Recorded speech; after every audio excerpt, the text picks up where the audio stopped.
had a question about the paranormal, and his question was, why did you get out of the paranormal? Because we know a lot of people that, hey, I'm getting out of the paranormal. They're out a week and then they're back, or they come out and they make this huge announcement. We've all seen the announcements of some very high profile people that come out and say, hey, I'm out of the paranormal. This is permanent. And 3 weeks later, they're talking to Robin Williams on YouTube. So why did you decide that it was time to leave the paranormal? We had, with my last team, we had undergone some very heavy, sensitive investigations. I don't know if you've heard, I'm sure you've heard. Remember the little girl, Haley Owens, that was murdered in here in Springfield? It was about 3 or 4 years ago. Yes. Well, we went to the house she was murdered in and investigated it. And it seemed, after that, all our team members, all our lives just crumbled. Just bad things happened. Me and my fiance split up. My uncle Kerry, man, things happened to him. And it was just, our lives were a train wreck. And I felt like me dabbling in the paranormal with these spirits had ruined my life. I felt like I had to just cut away from it. And I felt like it was just taking over my life. Like I was just living it every day. Like I had to go, stay on top of all these investigations. And then it wasn't until that last investigation that, my world crumbled apart. And I lost people I loved. I feel like I lost so much. And I just took a hiatus and didn't do anything for the longest time and just pushed it away. And then it wasn't until, like I said, 1.5 years ago, I started the survival consulting business, and I needed a new outlet, something new. I just needed a change in my life, and so here I am. So, I mean, I remember that case being on TV and everything. I mean, everybody wanted to hurt the person that hurt this child. I mean, everybody did. We know, and of course, we know your uncle.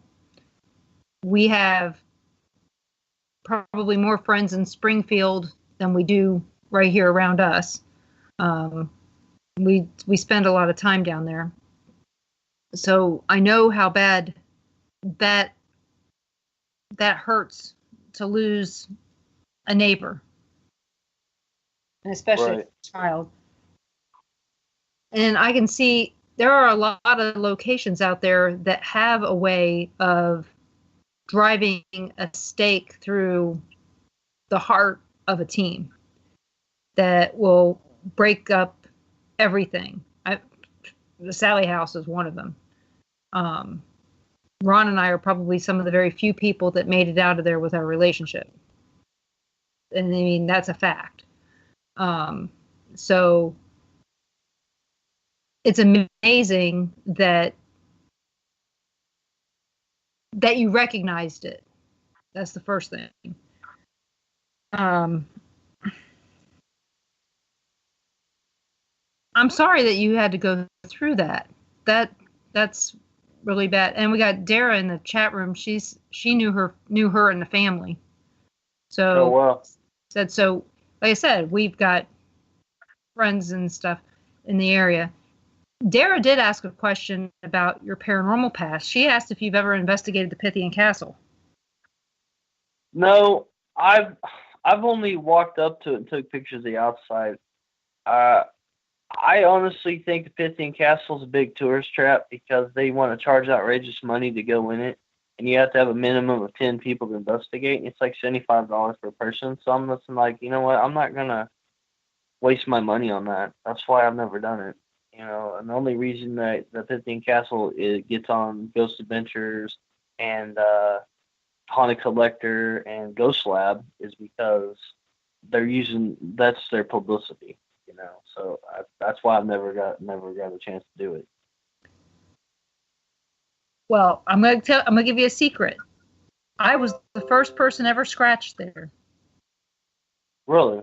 Yep. And Dara is one of the tour guides there. And I will say I agree on the price. I think that it is exorbitant. The only way to get in there is when they do a group event, which is hard because you can't get anything really good in a group event. Right. The best thing I've gotten from a group event at the Pythian Castle is friends. Huh. So, and a scratch. But like I said, the best thing I've gotten has been friends. So, and Dara's one of them. So, and the ladies who own it are very nice. And it looks very, very nice. It's a lot prettier than it used to be. I don't know if you've been by there recently, but it's a lot prettier than it was, say, 10 years ago. No, I haven't been in a while. Yeah. So that answered that question. We do have a question about back to survival stuff. Carl asks if you've ever made a sling bow. Yes, actually I have. I've actually got a slingshot, and I actually learned that technique from survivalist Dave Canterbury. I watched a lot of his videos and seen a lot of him on TV, and I have his book, Bushcraft 101, so I've learned a lot of stuff from him, but he actually showed me how to do a sling bow. You put an O-ring, like a key ring in the middle of it, and tie it on the sides to your slingshot, and you can shoot arrows with it. It actually works really well. I can see that. And for those of you who don't know, Dave Canterbury was on Dual Survival and also has a book. And JC has the book by Dave Canterbury, and he also has the book by Cody Lundeen. We were talking about that earlier. We were also talking about let's see. We were talking about some of the shows earlier when we were visiting, and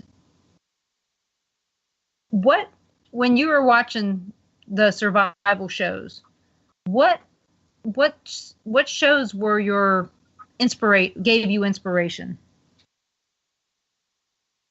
I would say Dual Survival, of course. I was working at the hotel, and I would be doing preventive maintenance, and I'd have the TV on, and Dual Survival come on, and it was later in the later seasons, I think, like season 6 or 7. Before I even heard of Cody Lundeen or Dave or Matt or Joe, there was Josh James, and he called himself Kiwi Bushman, and he was a guy. He's from New Zealand.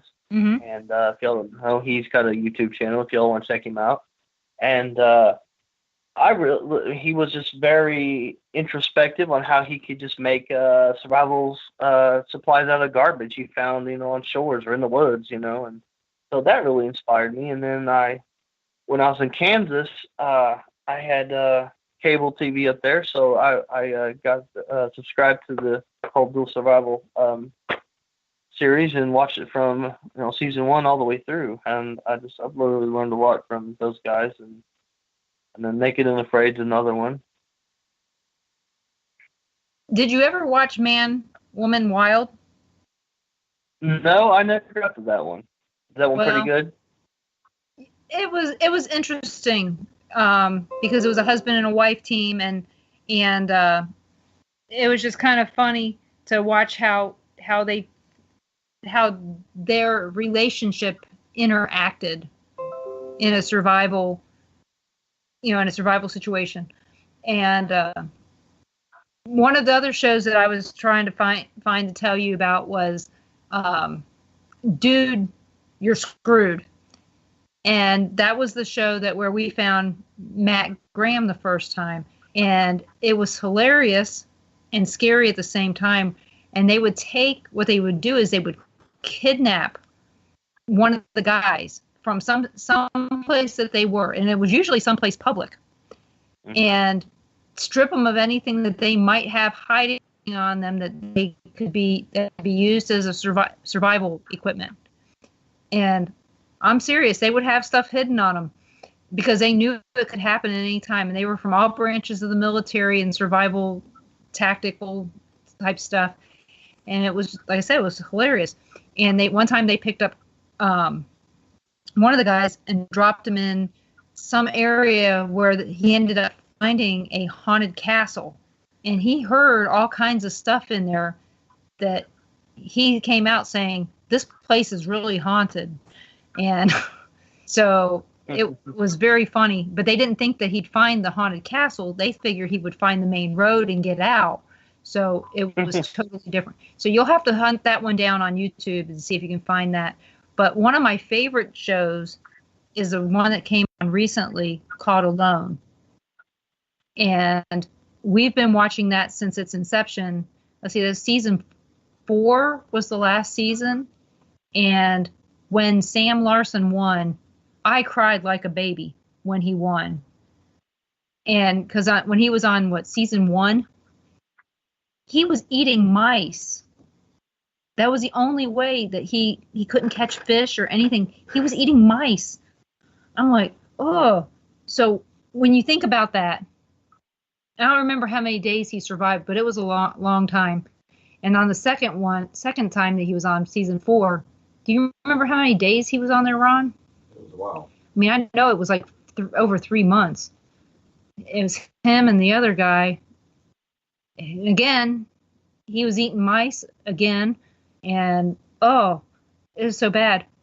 What was the worst thing you ever ate?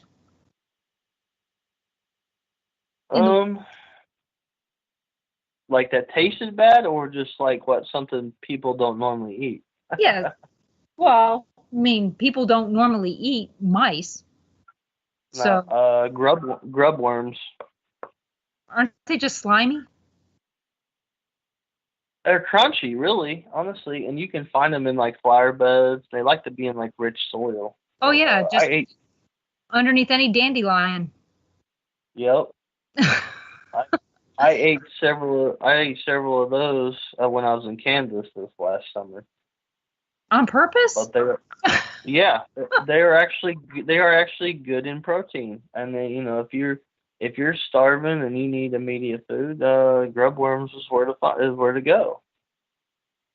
Okay, so do those ever come back to haunt you? No, not yet.